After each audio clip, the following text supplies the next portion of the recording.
നിങ്ങൾക്ക് എന്നെ ശരിക്കും അറിയില്ല എന്നിട്ടാ.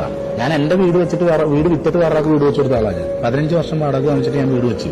ആ വീട് വിറ്റിട്ട് ഞാൻ 10 ലക്ഷം രൂപ മേലെ മുടക്കിയിട്ട് ഒരാൾക്ക് ഞാൻ വീട് വെച്ച് കൊടുത്തു, ക്യാൻസർ പേഷ്യന്റ്. ഒരു നേരത്തെ മരുന്ന് മേടിച്ചു കൊടുക്കുമ്പോൾ എന്നെ വിളിച്ചിട്ട് ഞാൻ എന്റെ വൈഫും കൂടി ചെന്നു. എന്നിട്ട് അവിടെ ചെന്നപ്പോൾ ഈ പേഷ്യന്റ് കിടക്കണം, ഈ ഫ്ലക്സ് വിരിച്ചൊരു വീട്, അതിന്റെ ഒരു ഫ്ലക്സ് ഇട്ടിട്ട് അതിലെ കിടക്കണം. എന്റെ വൈഫിൽ നമുക്ക് ഒരു കട്ടിൽ വാങ്ങിച്ചുകൊണ്ട് വരാൻ പോകുന്നത്. അങ്ങനെ ഞങ്ങൾ കട്ടിൽ വാങ്ങിക്കുമ്പോൾ വൈഫ് നമുക്ക് ഒരു കുഞ്ഞു വീട് വെക്കാൻ പോകുന്നത്. കാരണം 2 പെൺമക്കളാണ്, +1 നും +2 നും പഠിക്കുന്നത് മരട്ടില്ലേ ഇവിടെ തന്നെ. +1 നും +2 നും പഠിക്കുന്ന 2 പെൺമക്കൾ. ഒരു ബാത്റൂം പോകണം എപ്പോഴും അറിയാം. വെളുപ്പിന് 4 മണിക്ക് അല്ലെങ്കിൽ 3:30 എണീറ്റിട്ട് പറമ്പിൽ പോകണം. തിരിച്ച് പിന്നെ പോകണമെങ്കിൽ നൈറ്റ് എല്ലാവരും ഉറങ്ങുമ്പോൾ രാത്രി സ്ഥലത്ത് പോകണം. അപ്പൊ വൈഫിനോട് ചേട്ടൻ നമുക്ക് കുഞ്ഞു വീട് വെച്ച് കൊടുക്കാന്ന് പറഞ്ഞു. അങ്ങനെ വീട് വെച്ച് കൊടുക്കാന്ന് പറഞ്ഞപ്പോഴത്തേക്ക് ഞാനത് നമുക്ക് വെച്ച് കൊടുക്കാന്ന് പറഞ്ഞു. അപ്പൊ അടുത്ത വീട്ടുകാരൊക്കെ വന്ന് ആൾക്കാരൊക്കെ വന്ന് നമുക്ക് എല്ലാവർക്കും കൂടി സഹകരിച്ച് വലിയ വീട് വെച്ച് കൊടുക്കുക.